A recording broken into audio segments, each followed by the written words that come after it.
Welcome back to the Grease Goblins Rereads channel, and today's video we're going to be covering Sansa VIII, A Clash of Kings. And this is going to be the finale for Sansa, and after reading this chapter a couple times, the one thing I walked away with, it's so similar to her ending in A Game of Thrones. It's not necessarily this chapter that has a huge payoff for Sansa or anything like that. In a lot of ways, it feels more like a conclusion to the King's Landing plot overall, and especially for like the ruling class like Joffrey and the Lannisters, more so than it does Sansa. And it also kind of reflects where Sansa has been for the first two books in terms of her future is out of her hands, and so he's focused a lot of time on the Lannister regime outside of Sansa. In a lot of ways, if you wanted to say where is Sansa's real conclusion of her character arc, in a lot of ways it's really in the last chapter with the Hound. So that kind of sets the mood of what this chapter is going to be about. It's really going to be about kind of finishing up the Battle of the Blackwater stuff. So some people are going to get rewards for helping the crown and being loyal to the Lannisters, and some people are going to be executed for staying loyal to Stannis and Tywin Lannister ascending to power in King's Landing. But let's get into page 681. The throne room is crowded with jewels, furs, and bright fabrics. Lords and ladies fill the back of the hall and stand beneath the high windows, jostling together. Courtiers have dressed extravagantly to outdo one another. Jalabar Exo wears an extravagant suit of feathers, and the High Septon's crystal crown scatters rainbows as he moves. Queen Cersei sits at the council table in cloth of gold slashed with burgundy velvet, and Varys stands beside her in lilac brocade? I don't think I've ever heard of that word before. Fussing and simpering. Moon Boy and Sir Dontos wear new, clean motley, and Lady Tana and her daughters wear matching turquoise silk and vair. Lord Giles coughs into a scarlet silk cloth trimmed with gold lace. King Joffrey sits above them all on the Iron Throne. He wears crimson samite, a black mantle studded with rubies, and a heavy golden crown. So what is this establishing? It's just establishing that even though we just had a battle, we had a war where the city was on the brink of collapse, people were stealing, people were murdering each other, all this kind of stuff.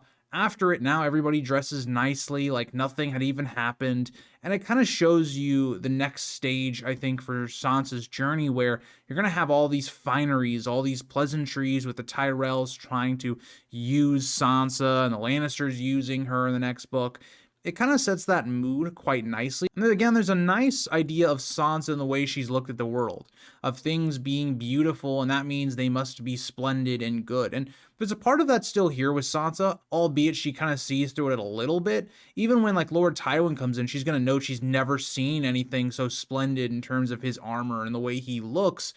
There is still a part of that that Sansa is trying to grow through. And so this book didn't fulfill that, oh, she is now seeing through all that BS. She's still a young girl, and she's not really going to fully get through that until I think much later in the series, but it is kind of showing and reinforcing the ideas that Sansa is growing as a person. But this is interrupted as trumpets sound to announce the arrival of Lord Tywin Lannister. Tywin rides his warhorse the length of the hall and dismounts before the Iron Throne. Sansa notices his armor of burnished red steel with golden inlay. His rondels are sunburst and his helm is crowned with a roaring lion with ruby eyes. Lionesses on his shoulders fasten a heavy cloth of gold cloak, as the cloak drapes over the hindquarters of his horse. Even the horse's armor is gilded with crimson silk, barding bearing the Lannister lion. As we get into page 682, the point of this is really to show that even though all these people are dressing richly, Lord Tywin is above them all. He is the richest dressed here. He is showing off his power to everyone and why he is the person that most people really fear when they look at House Lannister. It's not Joffrey, the person in power. It's not Tyrion. It's Tywin. And Tywin understands that perfectly. But what George does next is some of his better writing in terms of foreshadowing and subtleties to character writing, as Tywin's imposing entrance is kind of undercut because his horse drops dung at the base of the Iron Throne. Now, you could take this a number of ways. It's very fascinating.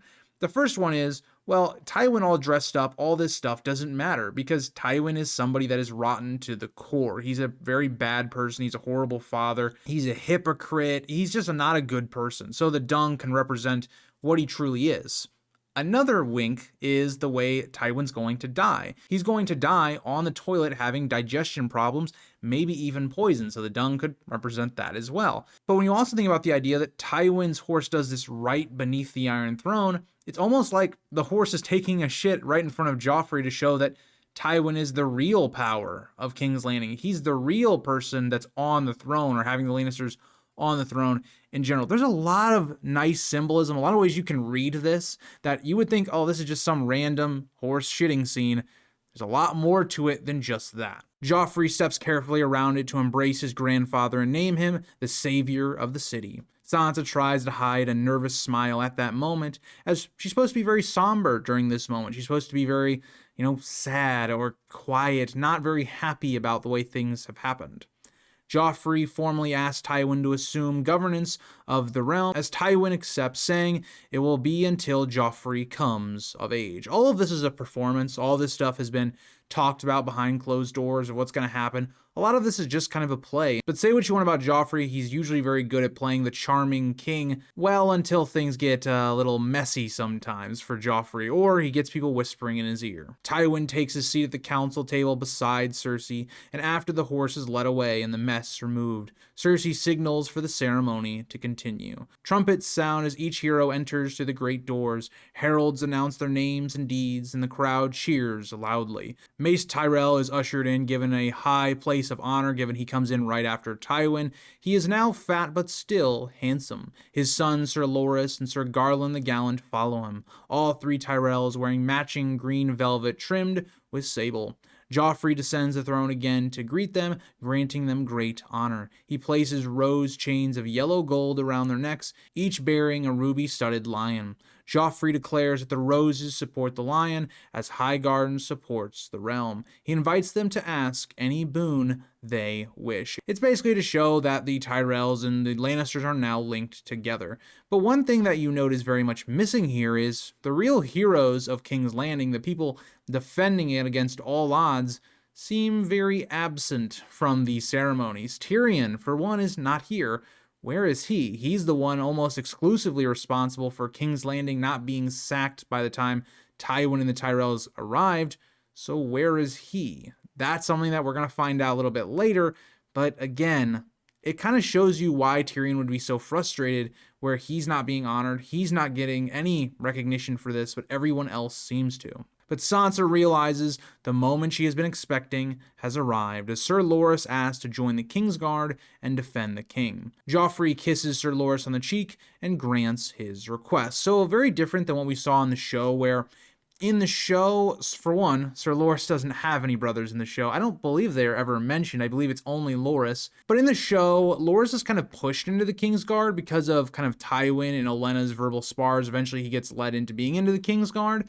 Here, it's very much made apparent that Loras wants to be in the Kingsguard, and this is for a number of reasons. One, if Loras is actually gay or bisexual, he doesn't want a wife, it makes a lot of sense to go into the Kingsguard, because that takes away any of the questions people might ask. Why doesn't Loras have a wife? Why isn't he being betrothed to anyone? It kind of takes that away.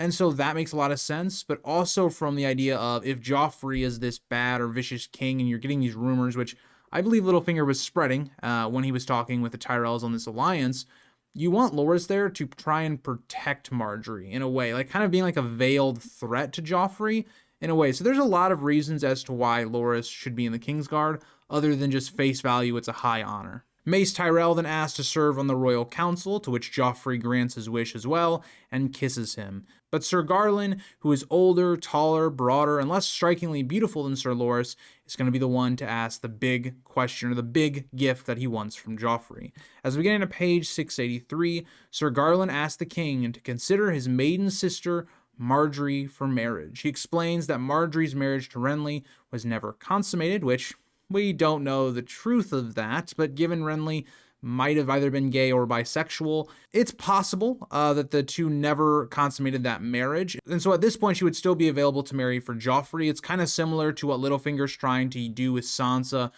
in the current, like where we are at the end of the series of what we've gotten so far. Kind of the same idea. Now, for the Lannister-Tyrell alliance, it doesn't matter all that much, because this is the thing that ties the families together. So if you're Tywin or your Littlefinger brokering this alliance, Renly actually sleeping with Margaery doesn't matter all that much, just given the fact that you can tell the public they never did. It was unconsummated and they can't really say anything.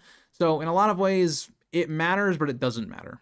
Garland says Margaery has come to love Joffrey from afar and asks that their houses be joined. Joffrey pretends surprise and says he has already promised to another. He says a king must keep his word. And this is very ironic if you're Sansa, because this is the same king who said he was going to spare her father, and he did not do that at all. He killed him. So very ironic for Sansa, and Sansa is just going with the whole charade. She knew this was going to happen. This is all performance. It's some of the things that like the small folk don't realize, or I guess not even the small folk, the nobles or the lords that are present, they might not realize this is all kind of a performance. Cersei rises and argues that it would be unwise for Joffrey to wed Sansa Stark, as she says Sansa is the daughter of a traitor and sister to a rebel. Cersei urges Joffrey to set Sansa aside for the good of the realm.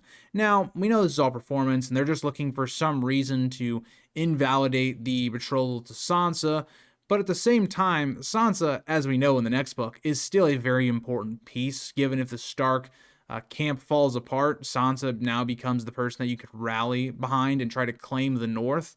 So Cersei's kind of wrong here, but in terms of trying to sway the public, she's doing a fairly good job. Court begins shouting approval for Margaery and House Tyrell, and Joffrey says he wishes to heed the people, but is bound by a holy vow. So again, the performance continues. Joffrey trying to play the gracious, good king. All these things are holding him back, but there's always an explanation to explain it away. The High Septon declares that the betrothal is invalid due to the Stark crimes. He says the faith sees no valid marriage contract between Joffrey and Sansa, and this gets the throne room to erupt. Everyone wants to see Margaery on the throne next to Joffrey. Sansa grips the gallery rail, frightened of what Joffrey might decide. She remembers the day that her father died and feeling the exact same. She silently prays for Joffrey to release her, and Lord Tywin watches Joffrey closely to see what he will do. And I think it's Tywin in a lot of ways, like kind of staring at Joffrey going, don't mess this up. You've already screwed up things in the past. But with Tywin here, that's not going to happen. That's kind of the way I read it. But for Sansa, you're thinking, finally, I can be free. All Joffrey needs to say is that he puts me aside and he's going to marry Margaery. That's all he needs to say, and then I'll be free. And Sansa, not understanding the situation she's in, she might even be thinking she might go home, that she might be free to go back to, well, Winterfell or to go to Robb or whatever.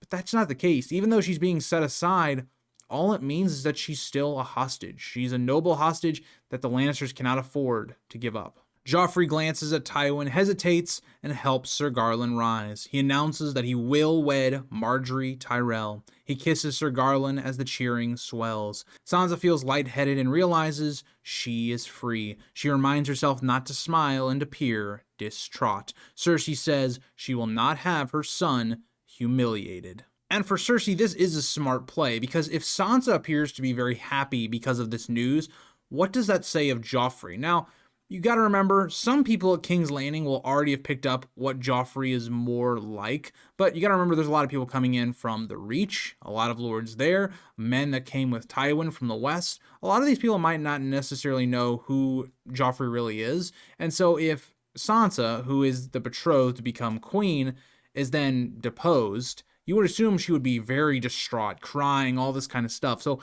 it is very important that Sansa does not appear happy.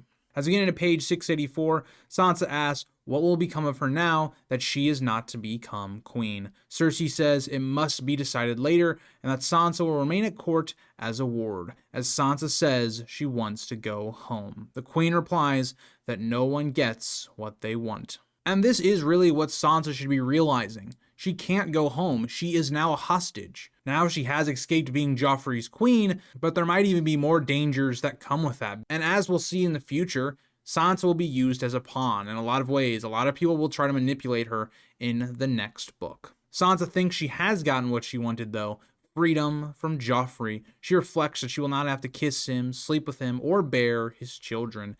And unfortunately for Sansa, this isn't really true. You know, you're not really free of Joffrey. You're still living under the Lannister regime. You're really at the beck and call of Joffrey. Joffrey can theoretically do what he wants, and that could mean forcing himself onto you, and that's what Sansa will realize later in this chapter. The Lord of Highgarden takes a seat at the council table as his sons join the knights and lordlings beneath the windows. Sansa tries to look forlorn as more heroes of the Blackwater are summoned. Paxter Redwine enters with his twin sons, one limping from a wound. Lord Mathis Rowan follows, wearing a snowy doublet with a golden tree. Lord Randall Tarley appears, lean and balding, with a great sword on his back, as Sir Kevin enters, thick-set and balding. Sir Adam Marburn follows, his copper hair loose. Lords Liddon, Crakehall, and Brax came next. Next, 4 men of lesser burst are then presented for their deeds. Sir Philip Foote, who is one-eyed and is named for killing Lord Bryce Caron in single combat. Lothar Brune is named for capturing Sir John Fossaway and killing other Fossaways. Willett, a grizzled man-at-arms, is honored for saving Sir Harris Swift, and Willett is carried on a litter due to severe wounds. Josmond Peckledon, a young squire, is honored for killing and capturing multiple knights, as Sir Kevin takes a seat beside Lord Tywin. And just to kind of sum up, so I'm not just reading off of my script, it's basically right from the book, it's just rewarding the spoils of victory. The victors now have to reward the people that fought loyally for them and all this kind of stuff. It is also sometimes just a show just to make your ally happy in terms of the Reach Lords and all that kind of stuff. After the heralds recount the deeds, Sir Kevin rises to speak. He announces that the king wishes to reward these men for their valor. Sir Philip Foote is raised to lordship and granted the lands and rights of House Caron. Lothar Brune is to be knighted and granted lands and a keep in the Riverlands after the war. As we get into page 685, Josmond Peckledon is granted a sword, a suit of plate, and his choice of any warhorse from the royal stables. He is promised knighthood when it comes of age. Goodman Wilt is given a silver-branded spear, new forged ringmail, and a full helm with visor. Wilt's son are taken into the service of House Lannister at Casterly Rock, and the elder son is to serve as a squire, and the younger as a page. They are given the chance to advance to knighthood through loyal service. And I want you guys to think about a Knight of the Seven Kingdoms. This is basically what Dunk was trying to do. Dunk was trying to, because of his deeds at Ashford Meadow, trying to become a household knight to one of these houses and to set himself up for the future. And so that's what a lot of people would have been like. It's why a lot of people would have claimed to going into war and fighting so that their deeds are recognized by the crown. The King's Hand and Small Council consent to these rewards as more rewards are handed out to the Royal Navy. Captains of the warships Wild Wind, Prince Aemon, and River Arrow are honored next. Several under-officers from God's Grace, Lance, Lady of Silk, and Ram's Head are also rewarded. And from what Sansa can tell, the reward is really for staying alive. They didn't do much outside of that. They fought loyally. They didn't leave the battle or anything like that, and so they're rewarded for basically that. Hallen the Pyromancer and the Masters of the Alchemist Guild receive the king's thanks next, as Hallen is raised to the style of lord, but given no lands or castles. So it's an empty title. It doesn't really mean much outside of Hallen can call himself a lord, and maybe the respect that comes with that. But given Hallen was one of the main reasons as to why King's Landing didn't fall, and you see all these random knights and lords, or even navy officers getting all these high praises, I would be very slighted if I was Hallen, based on all that's happening right now. But Sir Lancel Lannister is maybe given one of the bigger rewards, as he's granted the lands, castle, and rights of House Derry, as House Derry is said to have no trueborn heirs remaining. Sir Lancel is not present to accept the title due to his grave wound. It is rumored his injury may cost him his arm or his life. Now, the thing that we just got done hearing about is how House Derry had basically been put to the sword. And at this point, giving Lancel Lannister this is very high praise. It's a high reward. He's basically getting to start his own family and starting a whole new house, more or less, even though it's still going to be House Derry, kind of, but really it is like a Lannister puppet state more for the most part. But this also goes to show serving Tywin Lannister can get you good things, and Kevin has done that really his whole life. It's something we're going to explore a lot more in A Feast for Crows. But this is finally when we get a little bit of information on Tyrion, because I think everybody reading this chapter would have wondered, where is Tyrion? Did he die on the Blackwater? What's happening? Because he is somebody that should have been like the first person rewarded, and he's nowhere to be found. And Sansa basically has a one-off line that says, Tyrion is also said to be dying from a severe head wound. That's all we know about him. We just know he's in critical condition at the moment. But then the big one happens. Lord Peter Baelish is summoned next. He approaches wearing rose and plum garments with a mockingbird cloak. He kneels before the Iron Throne, smiling. Sir Kevin announces that Peter Baelish is to be rewarded for loyal service. Baelish is granted the castle of Harrenhal and its lands and incomes. He is named Lord Paramount of the Trident, and that all the lords of the Trident are commanded to do him homage. The grant is to pass to Baelish's sons and grandsons in perpetuity, and the king's hand and small council consent. Peter Baelish thanks the king and remarks that he will need to acquire sons and grandsons. As we get into page 686, Joffrey laughs and the court laughs with him. Sansa reflects on Littlefinger's new titles and does not understand his happiness. She thinks the honors are empty, like Halland's lordship. So let's talk about this for a second, because this is going to play a huge role in the next book specifically. But why is this important? And you got to remember, Littlefinger is somebody that does not really have a lot of power in terms of the traditional sense. Like, he doesn't own a lot of land. He isn't the richest man in terms of where he came from. We know he is very rich based on his businesses and what he's done at King's Landing, but that's not the traditional sense of gaining power. So what does Harrenhal do for Littlefinger? Right now, Harrenhal is occupied by Roose Bolton and the Stark forces, so again, Littlefinger can't really go there and claim it.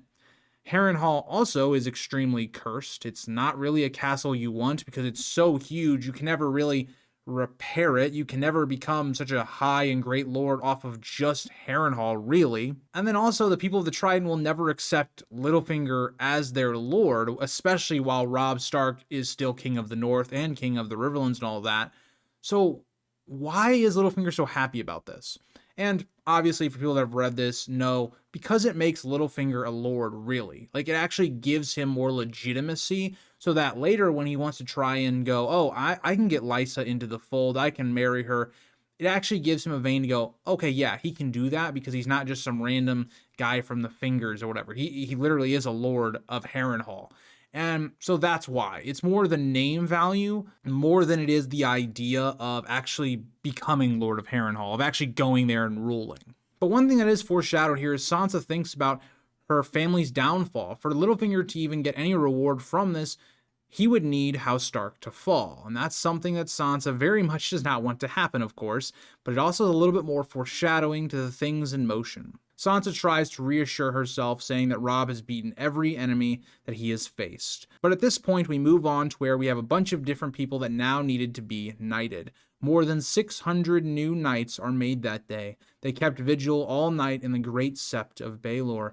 That morning, they cross the city barefoot to show humility, and they come forward in undyed wool shifts to be knighted. Only 3 Kingsguard are present to dub them, which means it's going to take forever. But we do know that Sir Manon is dead, the Hound has vanished, Sir Aerys Oakheart is in Dorne with Princess Myrcella, and Jaime Lannister is a captive. The remaining Kingsguard are Balon Swan, Meryn Trant, and Osmond Kettleblack, and very soon be followed by also Loras Tyrell. Each newly knighted man buckles on his sword and stands beneath the windows. Some have bloody feet but still stand tall and proud. For a lot of these people, it's going to be very much worth it because all the things that come with being a knight. It gains you reputation, it gains you a bit of power, it kind of makes you, if you're a small folk or a regular person, it kind of gets you to that next level. It's kind of like Littlefinger. It's exactly what Littlefinger's doing, but just on a much smaller scale. But don't get me wrong, some of these men also want to be a knight because it's a great honor as well, and all the duties that come with it. Someone more similar to like Dunk, for instance. By the end of the knighting, the hall grows restless. Joffrey fidgets atop the Iron Throne.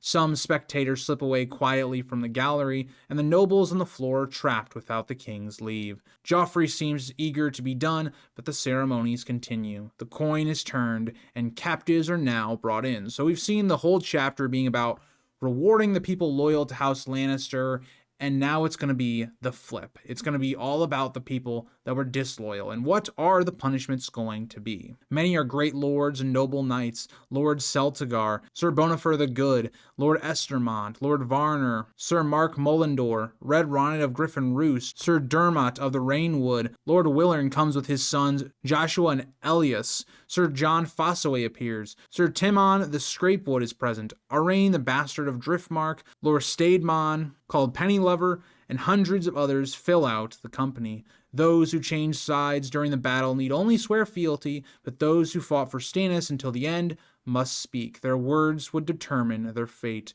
Those who begged forgiveness and swear loyalty are pardoned, and they are restored to their lands and rights. But as again at page 687, a few captives remain defiant and refuse to submit. So this is an interesting way of dealing with prisoners or people that did treason in your eyes. And one thing I really loved making a video on a fairly long time ago at this point was the different ideologies of Baelor Breakspear and also Brynden Rivers. Brynden Rivers was a lot more punishing to those that betrayed the crown. He would take lands from them. So maybe some of them would be killed. You take more hostages. Whereas someone like maybe Baelor Breakspear was much more about forgiving your enemies. And both have their flaws, because on one hand, forgiving your enemies can be seen as weakness. It could maybe incite people to rebel more. But on the flip side, Brynden Rivers' side of things is not much better either, because all it's doing is it's sowing even more hatred and anger towards your family and towards the crown. So there is really no win-win here, and even as we'll see, a lot of these families might go against the Lannisters in the future. And so the Lannisters are choosing a little bit more of the peaceful idea, and I think with Tywin especially, he has the power to show if you rebel again, there won't be a second chance. It also depends what your power level is as well. But one of these captives warns Joffrey that the Lord of Light protects King Stannis, but Joffrey orders Sir Ilyn Payne to take the man away and behead him. Another knight picks up the charge though, wearing Stannis' fiery heart, declaring Stannis as the true king. He calls Joffrey an abomination born of incest. Sir Kevin orders him to be silent, but the knight continues, shouting accusations against Joffrey, Cersei, Tyrion, Varys, and the Tyrells. He urges the crowd to destroy them and claims Stannis will return. But this guy kind of just comes off as being mad. Stannis has been defeated. He has very little backing at this point, and the Lannisters and Tyrells look more powerful than ever. Nothing can tear them apart, surely. Little wink wink to Storm of Swords. But yeah, nobody's gonna fall through this because Tywin has asserted the power of House Lannister.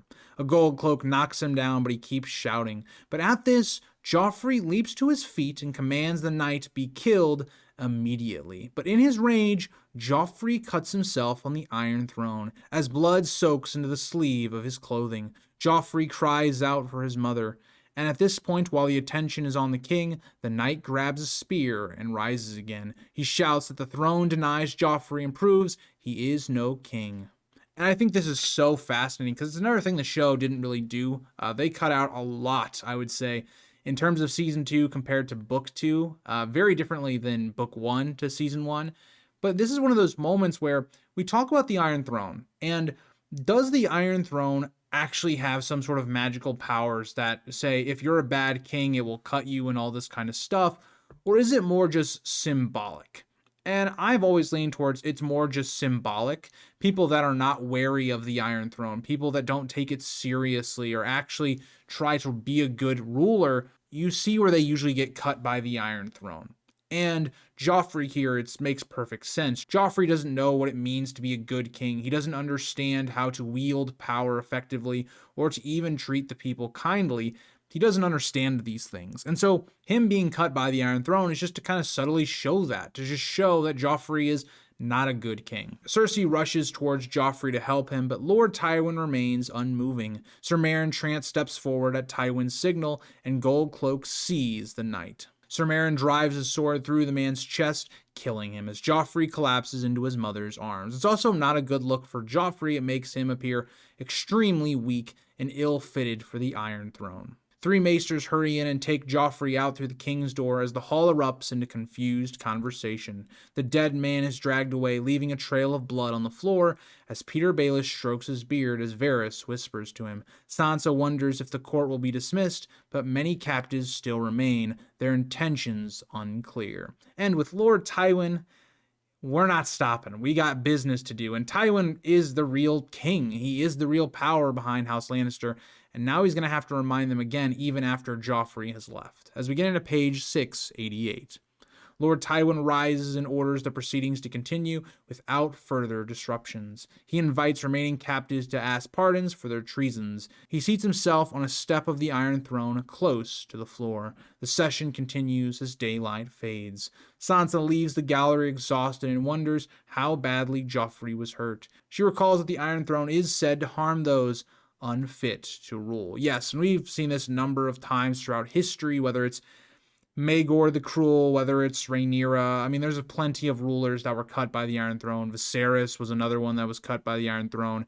So it is something that is, I think, supposed to be symbolism from George about an unfit ruler. In her chamber, where Sansa's finally alone, she muffles a cry of joy into her pillow, relieved that she has been set aside. She nearly kisses the serving girl who brings her supper, and the meal tastes sweeter to her than ever before. This is the happiest we've ever seen Sansa, really since maybe her first chapter when she meets Joffrey.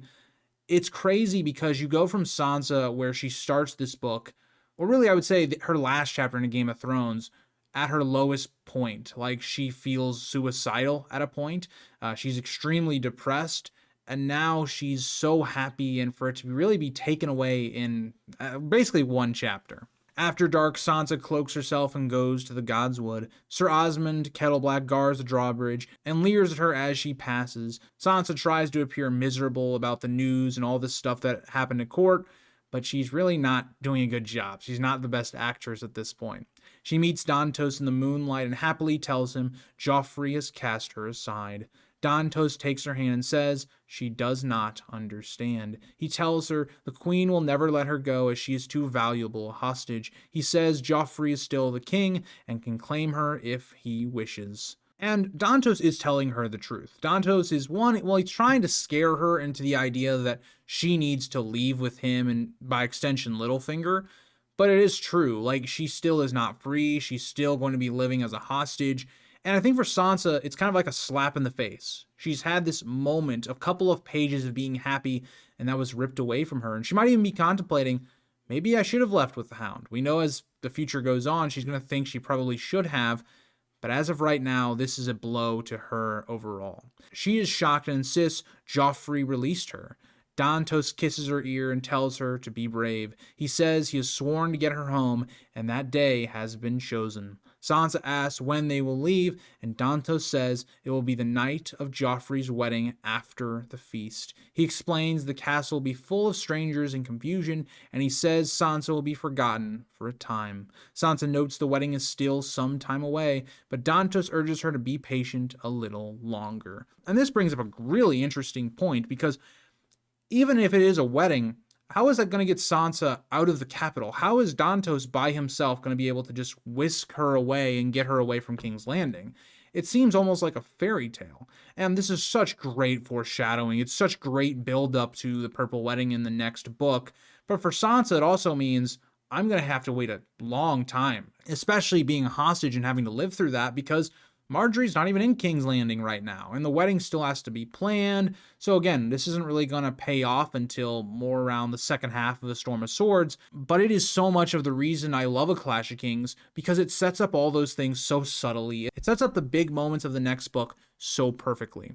But at this, he says he has something for her. He pulls out a silvery hairnet from his pouch. As we get into page 689, Dontos gives Sansa the hairnet made of the fine spun silver. The net is so light it seems to weigh almost nothing in her hands. Small dark gems are set at each crossing of the silver strands, and Sansa asks what the stones are. Dontos says they are black amethysts from Ashai, as he says they appear deep purple in daylight. Sansa says the hairnet is very lovely. She thinks privately that she needs a ship, not a hairnet. This seems worthless to her. Yeah, it might be pretty, but she wants to leave, not to get gifts. Dontos tells her the gift is more than it seems. He says it is magic. He calls it justice and vengeance for her father, and he tells her it is her way home. In retrospect, this obviously means it's poison or it's something that is going to kill someone. Your first read, it's harder to figure that out. And I want to point this out. I think this is one of the better writing moments from George is we start this book with Cressen's chapter, and where he tries to do a poison assassination attempt on Melisandre with the Strangler poison. This is the exact same poison that Sansa is being given. It's going to be the thing used in the next book. And it's really interesting that George introduces it at the end of Sansa's POV in this book and not bringing it up in her first chapter in A Storm of Swords. This is something that the show actually changed quite a lot. Like, Sansa does not get this like chapter more or less in the show for a long time comparatively, and so the book sets it up much earlier. And so what's nice about that is you might forget what happened in this chapter by the time we even get to the Purple Wedding. And so when you have that big reveal, that big shock moment, it's a lot bigger of a shock because you're not reminded, oh, Sansa gets this weird hairnet that's for vengeance and all this other stuff. It's what makes A Clash of Kings, in my opinion, the best book for me personally. But yeah, so that is Sansa in A Clash of Kings. I think of all of the POV characters besides Daenerys, she probably has the weakest final chapter, but A Clash of Kings has this thing that I really want to talk about when we finish the book, that a lot of Clash of Kings' best chapters for each POV are more in the middle or like a chapter or two before their final chapter, which is very different than Game of Thrones. But overall for Sansa, I think it's very similar to Game of Thrones. Very similar in terms of Sansa, it feels like, is never the real focus of the King's Landing plot. She is more of like a secondary POV to the main POVs, like for instance Ned and Tyrion. She's somebody that has some good chapters. She has some pretty okay chapters. She has chapters that feel like they're not even Sansa POVs. They feel more like a Tyrion POV that George needed, but he didn't want to have another Tyrion chapter because he has so many. Or maybe even during one of her chapters of the Blackwater, it feels more like a Cersei POV. Like, it feels like more of her getting an insight into Cersei than Sansa herself. And so I do think Sansa is more of like a middle pack POV of this book. Like, I don't think she's one of the worst. I think that's kind of reserved for more like Daenerys, Jon, Bran, but I think she's more middle of the pack. I don't think that she's great. I don't think she's a standout. I don't think we remember A Clash of Kings because of Sansa, but I think she's maybe a mild improvement over her first book, but relatively kind of in the same ballpark. But let me know what you guys think about Sansa in A Clash of Kings. I hope you guys all enjoyed, and we'll be heading into Theon for his last chapter of the book. I hope you all enjoyed. Bye, guys.